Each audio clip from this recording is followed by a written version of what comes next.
अमरीकी सदर Donald Trump ने जब से ओहदा संभाला है, उन्हें इम्पीच करने या ओहदे से हटाने के मुतालिबात हो रहे हैं। लेकिन क्या अमरीकी सदर को इतनी आसानी से ओहदे से हटाया जा सकता है?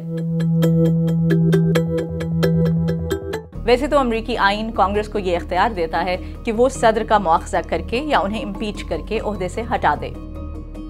आईन में ये तो कहा गया है कि सदर का मुआखजा किसी बड़े जुर्म या गलती की सूरत में हो सकता है, लेकिन एक ट्विस्ट है और वो ये कि आईन में इन जराइम की कोई तफसील नहीं दी गई। मतलब ये कि झूठ बोलने से लेकर गद्दारी तक कुछ भी इस फहरिस्त में शामिल हो सकता है। मुआखजे का आगाज कांग्रेस में बैठे ऐवान नुमाइंदगान में से किसी एक शख्स की दरख्वास्त से हो सकता है, या फिर किसी कमेटी की पिटिशन या खुसूसी तहकीकात से सामने आने वाली रिपोर्ट की बुनियाद पर सदर के खिलाफ ये कार्रवाई शुरू की जा सकती है।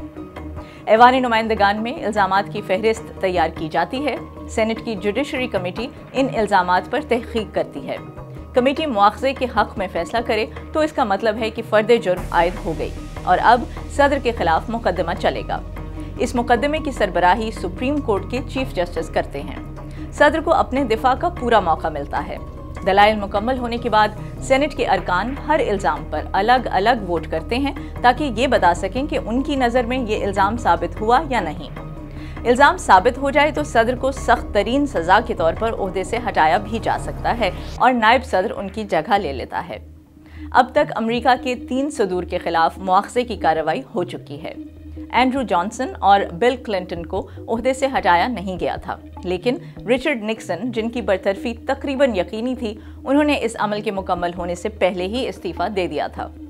आईनी माहिरीन बस इतना खबरदार करते हैं कि मुआखजे का इस्तेमाल सियासी मुखालिफत या इंतकाम के लिए नहीं होना चाहिए, वरना कोई भी सदर इसका निशाना बनने के डर से अपना काम नहीं कर सकेगा।